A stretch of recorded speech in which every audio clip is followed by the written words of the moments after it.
The summer heat pressed against my skin like a living thing, heavy and relentless, as I stood by the edge of the community pool in Oak Ridge, Virginia.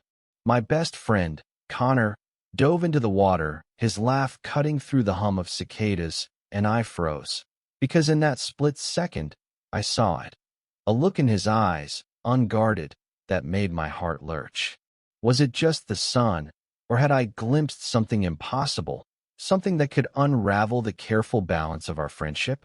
I'm Elias, 25, a graphic designer with a penchant for overthinking, and Connor's been my anchor since we were kids. He's the kind of guy who lights up a room, blonde, broad-shouldered, with a grin that could charm anyone. Straight as an arrow, or so I thought, until that moment at the pool shook me to my core. Growing up in this quiet suburb, we'd always been inseparable, sharing late-night talks, bad pizza, and dreams of escaping to bigger cities. I'm gay, always have been, but I buried any feelings for Connor years ago. He's straight, I told myself. End of story. But that look, soft, lingering, almost tender, cracked open a door I'd locked shut. The pool was crowded that day, kids shrieking as they cannonballed into the deep end, parents lounging with iced drinks. Connor surfaced, shaking water from his hair, and called, "Eli, you gonna stand there all day or join me?" His voice was teasing, but his eyes held that same strange intensity. I forced a laugh, diving in to hide the heat rising in my cheeks. As I swam toward him, my mind raced. What did I see? Was it real? We'd come to the pool to escape the monotony of our summer jobs, me at a local design firm, him at a construction site. Oak Ridge was a sleepy town, all picket fences and cul-de-sacs, but it felt smaller every year, like it was squeezing us out. Connor had been talking about moving to Seattle, chasing a vague dream of something bigger. I wanted to follow, but the idea of leaving behind my family, my roots, and the safety of our friendship terrified me. What if this moment, this look, changed everything? As we treaded water, Connor splashed me, his grin back to its usual mischief. "You're quiet today, man. What's up?" he asked, his tone light, but his gaze searching. I shrugged, muttering something about work stress, but my heart pounded. How do you ask your best friend if he's hiding something without breaking everything? I wondered. The water felt too cold suddenly, despite the July heat. That night, at our usual diner hangout, the neon glow of the sign buzzing outside, I couldn't shake the image of his eyes. We sat in our favorite booth, splitting fries like always, but the air felt charged. Connor was talking about his job, some coworker drama, but I barely heard him. My mind kept replaying that moment at the pool, dissecting it. Had he always looked at me like that, and I just missed it? Or was I projecting, letting my own buried feelings twist reality? "Eli, you're zoning out again," Connor said, nudging my foot under the table. His touch, even through sneakers, sent a jolt through me. "You okay?" "Yeah," I lied, forcing a smile. "Just tired." But I wasn't tired. I was terrified. Because if I was right about that look, it meant risking our friendship to find out. And if I was wrong, I could lose him anyway. The next day, we met at the pool again, a habit born from too many hot summers. Connor was quieter this time, his usual banter subdued. As we sat on the pool's edge, feet dangling in the water, he turned to me. "You ever feel like you're stuck?" he asked, his voice low. "Like you're scared to move forward, but staying still is worse." I nodded, my throat tight. All the time. I wanted to ask him what he meant, to push, but fear held me back.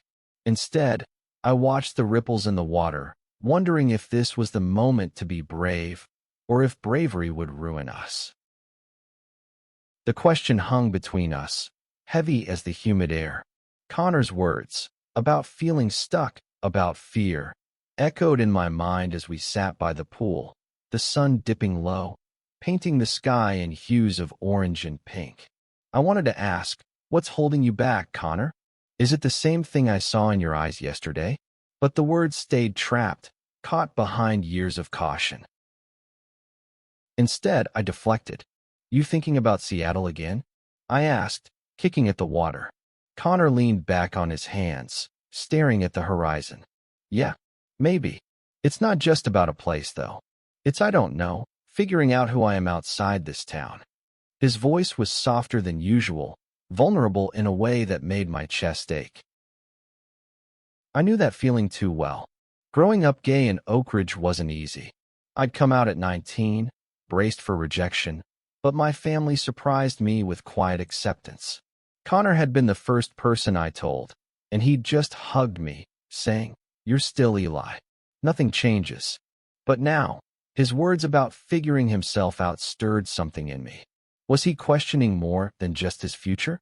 That evening, we drove to the edge of town, to a spot by the river where we'd spent countless nights as teenagers, sneaking beers and dreaming big. The air was cooler here, the sound of the water soothing. Connor sprawled on the grass, hands behind his head, staring at the stars. I sat cross-legged beside him, picking at the blades of grass, my heart a tangled mess. "Eli," he said suddenly, sitting up, "you ever keep something from someone because you're scared it'll mess everything up?" His eyes met mine, and there it was again, that look, raw and unguarded. My breath caught. Is this it? I thought. Is he saying what I think he is? I swallowed hard. Yeah, all the time. My voice was barely a whisper. I wanted to push, to ask what he meant, but the fear of misreading him, of shattering our friendship, kept me silent. Instead, I asked, "What's got you so serious, man?" He hesitated, then shook his head, a small smile breaking through. "Nothing.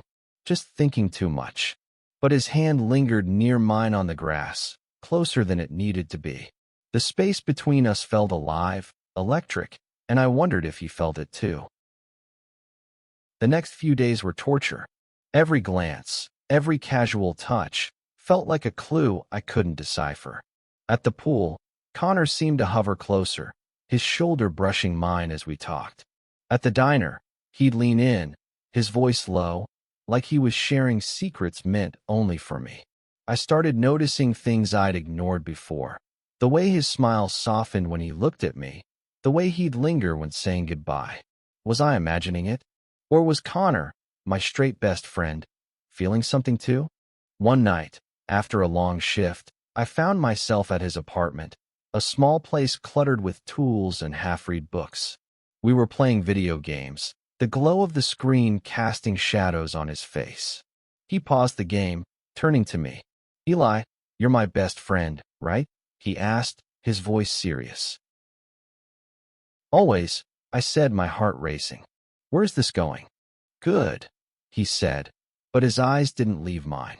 "Because I don't want to screw this up." He leaned closer, and for a moment, I thought he might close the distance. But then he pulled back, grabbing his controller like nothing had happened. My mind spun. What was that? I left his place that night, my thoughts a storm. Was Connor struggling with his own feelings?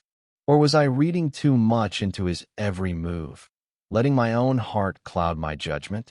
The uncertainty was maddening, but one thing was clear. I couldn't keep pretending I didn't feel something. Not anymore. The tension between us grew like a storm cloud, heavy and inevitable. Every moment with Connor felt like a tightrope walk. One wrong step, and I'd fall, dragging our friendship with me. But the more I tried to ignore that look from the pool, the louder it echoed in my mind, demanding answers. A week later, we were back at the pool, the summer sun relentless. Connor was quieter than usual, his usual energy replaced by something introspective. As we sat on the bleachers, sharing a bag of chips, he turned to me. "Eli, can I ask you something personal?" My heart skipped. "Sure," I said, trying to sound casual. "Is this it? Is he going to say it?" "When you came out," he began, his voice low. "How did you know?" Like, for sure. His eyes were fixed on the pool, but I could feel the weight of his question. I took a deep breath, choosing my words carefully. It wasn't one moment. It was a lot of little ones. Feeling something I couldn't explain, then realizing it wasn't going away. "Why do you ask?" He shrugged, but his jaw tightened. "Just curious." The silence that followed was deafening. I wanted to push, to ask if he was questioning himself, but the words stuck in my throat. Instead, I said, "If you ever need to talk, I'm here. No judgment." He nodded, his eyes meeting mine briefly. "Thanks, Eli." But there was something in his voice, fear, maybe, or hope, that made my chest tighten. That night, I couldn't sleep. I kept replaying his question, his hesitation. Was Connor grappling with his identity? The thought thrilled and terrified me. I'd spent years convincing myself my feelings for him were one-sided, a fantasy I'd never act on. But now, the possibility that he might feel something too was both exhilarating and paralyzing. The next day, we went hiking in the Blue Ridge Mountains, a spur-of-the-moment trip to clear our heads. The trail was steep, the air thick with the scent of pine. As we reached a lookout point, the valley sprawling below us, Connor stopped, his breath heavy. "Eli," he said, turning to me, "I need to tell you something." My heart stopped. This is it. I braced myself, every nerve on edge. "What's up?" I asked, my voice barely steady. He looked away, his hands clenched. "I've been confused lately. About a lot of things. About me." His words were halting, raw. "I don't know what it means, but I keep thinking about you. Like, more than I should." The world tilted. I stared at him, my mind racing. He's saying it. He's actually saying it. But before I could respond, he rushed on. "I'm not saying I'm you know. I don't know what I am anymore." I stepped closer, my heart pounding. "Connor, it's okay to not know. It's okay to figure it out." My voice shook, but I kept going. "Whatever this is, we can face it together." He looked at me, his eyes wide, vulnerable. For a moment, I thought he might lean in, might cross that line. But then he stepped back, running a hand through his hair. "I need time, Eli." "I'm sorry." I nodded, swallowing the ache in my chest. "Take all the time you need," I said. But as we hiked back down, the silence between us felt heavier than ever. I'd gotten my answer, but it only raised more questions. What did this mean for us? Could I wait, not knowing if he'd ever be ready? The days that followed were a blur of hope and doubt. Connor's confession on the mountain had cracked open a door, but he hadn't walked through it. We still hung out, pool days, diner nights. But there was a new distance between us, like we were both afraid to get too close. I wanted to give him space, but every moment apart felt like a loss. One evening, as we sat in his apartment, the TV droning in the background, he broke the silence. "Eli, I've been thinking about what I said. About us." His voice was steady, but his hands were fidgeting. "I'm scared, man. Scared of what it means, of what people will think. But I know one thing. I don't want to lose you." My heart leapt. "You won't lose me," I said, my voice fierce. "No matter what." I reached for his hand, a bold move, and to my surprise, he didn't pull away. His fingers curled around mine, tentative but warm, and for the first time, I felt like we were on the same page. Over the next few weeks, we talked more about his confusion, his fear of labels, his worry about what his family would say. I shared my own journey, the years of hiding, the freedom of finally being myself. It wasn't easy, but it was honest. And slowly, Connor started to open up. He wasn't ready to call himself anything. Not gay, not bi, not yet. But he admitted he felt something for me, something real.